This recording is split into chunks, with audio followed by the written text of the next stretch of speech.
Associer la stratégie électorale à Trump pourrait être un coup dur pour Flavio Bolsonaro. C'est l'avis de Malu Gaspard du journal O Globo qui dit ce qui suit. Il s'est rapproché de Trump pensant n'y voir que des avantages, non? Mais voilà, quand Trump impose des tarifs, quand Trump commence à s'en prendre aux entreprises brésiliennes, cela va directement rejaillir sur la campagne de Flavio Bolsonaro. Parce que qui est l'ami de Trump? C'est Flavio. Flavio qui est son allié. C'est lui d'ailleurs que Marco Rubens a insinué devoir gagner l'élection. Il n'a pas dit le nom de Flavio, mais il a dit qu'il espérait qu'il y aurait des changements lors de l'élection brésilienne, un changement de direction au Brésil, c'est-à-dire qu'il parie sur la victoire de Flavio à l'élection, n'est-ce pas? Ainsi, on comprend parfaitement les sous-entendus de Marco Rubens. Donc, ce rapprochement, peu importe les critiques qu'il subit, parce que les Brésiliens savent très bien qui est Trump. Il s'immisce, il aime se mêler là où on ne l'a pas invité. Il veut envahir d'autres territoires, il veut dominer d'autres territoires, d'autres pays. Il veut que tout le monde suive ses règles, n'est-ce pas? Donc, les Brésiliens ne sont pas contents non plus. Trump a une très mauvaise image au Brésil, une très mauvaise image au Brésil. Elle n'est simplement pas aussi mauvaise que l'image qu'il a aux États-Unis. Parce que là-bas, seulement 37% des Américains approuvent le gouvernement de Trump. 60% le désapprouvent. Donc, son image là-bas est terrible. N'est-ce pas? Son image ici n'est guère meilleure non plus. Alors, le Brésilien s'y perçoit ce lien, cette connexion entre Flavio Bolsonaro et Donald Trump, il sait que ce lien nuit au Brésil. Et le Brésilien n'est pas idiot. Il va s'en rendre compte et il va tourner ses critiques vers Flavio Bolsonaro, qui est le responsable de tout cela. La BBC News Brésil fait également une évaluation similaire à celle de Malu Gaspard. Il n'est pas encore clair si les interventions de Trump vont aider ou nuire à Flavio Bolsonaro selon le New York Times. Le New York Times, le journal le plus important du monde, a publié quelques articles dans lesquels il cite « Regarde, il a même donné l'exemple du Canada ». N'est-ce pas? Trump est resté là à embêter le Premier ministre. Qu'est-ce qui s'est passé? Au Canada, l'opposition semblait devoir gagner, mais le candidat du gouvernement a remporté l'élection en s'opposant à Trump. En Hongrie, il a tout fait pour maintenir Viktor Orban. Sauf que l'opposition a pris les devants, a mis Trump dans le jeu, a dit « Regardez, vous voyez ici, Trump c'est intrus, il veut s'immiscer ici et la population n'a pas aimé. Viktor Orban a perdu, n'est-ce pas? Donc il n'est pas encore clair si Flavio a quelque chose à gagner ou à perdre. N'est-ce pas? Pour moi, il a beaucoup plus à perdre à cause de l'image négative de Trump et à cause des choses qu'il fait qui nuisent au Brésil. L'inclusion du PCC et du Commando Vermelho sur les listes de sanctions liées au terrorisme entraîne des risques et des coûts pour les entreprises du pays. C'est là que ça coince pour Flavio Bolsonaro. Puisque les entrepreneurs soutiennent tous Flavio Bolsonaro, ils devront désormais en payer le prix car cela va se retourner contre eux. Que se passe-t-il? Pourquoi cela arrive-t-il? Les entreprises sont touchées car le système financier l'est aussi. Les banques sont touchées. Le gouvernement américain peut tout simplement décider de poursuivre une banque brésilienne parce qu'il dit « Non, cette banque-là a des terroristes qui y ont un compte.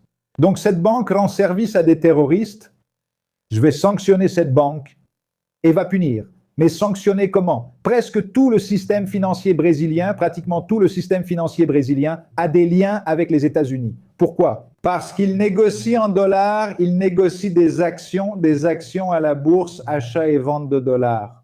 Des transactions et des liens existent avec les États-Unis. Avec des filiales et des institutions liées à ces banques au Brésil, si une banque est sanctionnée aux États-Unis, elle peut être interdite d'acheter des dollars. Que faire alors? Il peut par exemple être interdit d'avoir une agence aux États-Unis.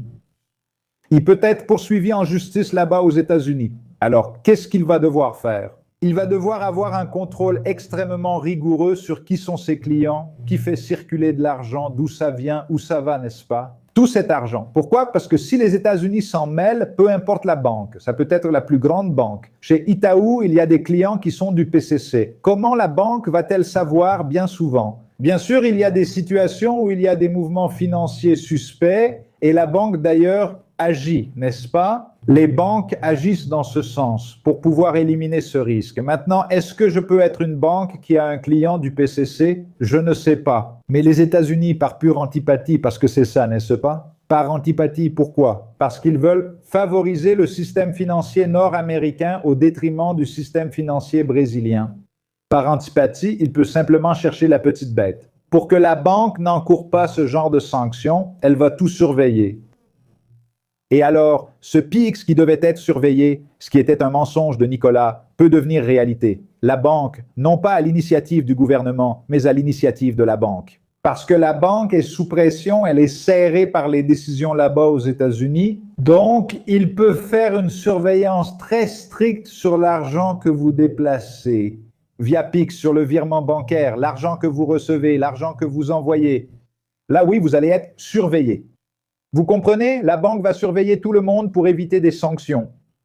Alors maintenant, vous avez un PIX surveillé grâce à Flavio Bolsonaro, n'est-ce pas? L'histoire de Nicolas, qui était un mensonge, peut maintenant devenir vraie. Oui, à tout moment d'ailleurs. Il suffit que les États-Unis interviennent et agissent en ce sens. L'article de BBC News Brésil. Que s'est-il passé au Mexique, en Colombie et au Venezuela après que des organisations ont été classées comme terroristes par les États-Unis? Alors, procédons par étapes. Au Mexique, deux choses se sont produites. On a déjà découvert qu'il y avait une opération secrète de la CIA sur le territoire mexicain. Et ils ont découvert comment? Un accident de voiture a causé la mort de 2 personnes. Lorsque les autorités sont allées identifier ces 2 personnes, elles ont découvert qu'il s'agissait de 2 agents secrets des États-Unis qui travaillaient sur le territoire mexicain, sans que le Mexique le sache. Donc c'est une atteinte à la souveraineté, n'est-ce pas? C'est ce qui est arrivé au Mexique. Une autre chose qui est arrivée au Mexique, les banques mexicaines ont été interdites d'opérer avec les États-Unis. C'est ce que je viens de te dire qui pourrait arriver au Brésil. Là-bas, c'est arrivé.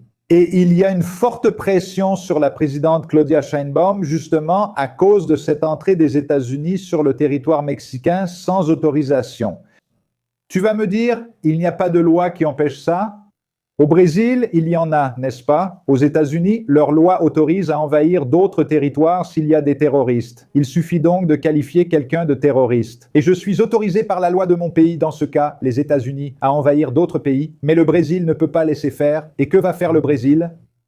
Ils vont mettre les militaires qui savent peindre les bordures de trottoirs comme personne, qui savent peindre les troncs d'arbres jusqu'à la moitié. Ils vont se battre avec un pinceau à la main, parce que c'est comme ça. Si un porte-avions arrive au large des côtes brésiliennes, que faire? On n'a même pas assez de munitions pour tenir une demi-heure. Donc, s'ils le veulent, ils réussiront. Que s'est-il passé au Venezuela? C'est l'exemple le plus concret d'une ingérence politique dans un pays. C'est tout ce qui s'est passé là-bas, non? Après avoir classé les organisations comme terroristes, ils se sont rapprochés des Caraïbes et ont commencé à faire exploser des bateaux, ce qu'ils continuent d'ailleurs à faire. Qu'ils disent que ce sont des bateaux de trafiquants. Et puis, ils ont profité de ce rapprochement avec le territoire vénézuélien pour faire une incursion là-bas et kidnapper Nicolás Maduro. Simplement enlever le président, simplement l'emmener aux États-Unis et le juger dans un procès qui n'a absolument rien à voir avec la réalité. Ils disent que ce type est trafiquant de drogue, trafiquant d'armes. Cela n'a absolument aucune corrélation avec la réalité. Mais il est là, inculpé, il est là, en prison, et maintenant, le Venezuela a une autre présidente à sa place qui fait la volonté des États-Unis. Donc, c'était une ingérence politique directe, grâce à cette classification comme organisation terroriste. En Colombie, il y a aussi eu des actions en mer, et il y a une menace de faire la même chose avec Petro qu'avec Maduro, c'est-à-dire de retirer Petro de là-bas. Ils ont aussi affirmé que Gustavo Petro, le président colombien, avait des liens. N'avait-il pas aussi des liens avec le trafic de drogue, le narcotrafic et des factions criminelles qualifiées de terroristes? C'est ce qu'a déclaré Trump. Donc Gustavo Petro lui-même a peur de subir les mêmes conséquences que Nicolás Maduro, d'être enlevé par un autre pays. Donc, voilà, ce sont les résultats de cette classification dans d'autres pays. Au Brésil, cette sanction peut toucher les banques et entreprises brésiliennes.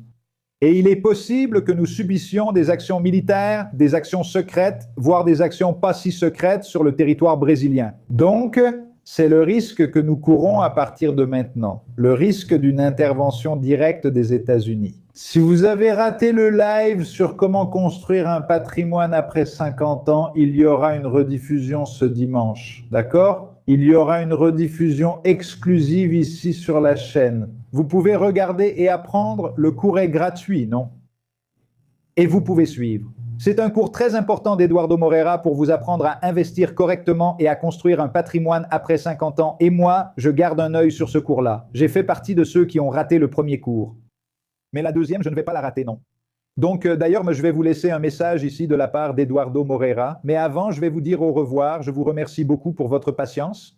Nous sommes déjà ici depuis 1 h et 7 minutes à parler de politique. Merci beaucoup pour votre affection, votre attention, pour le super chat, pour toute l'attention que vous me portez toujours.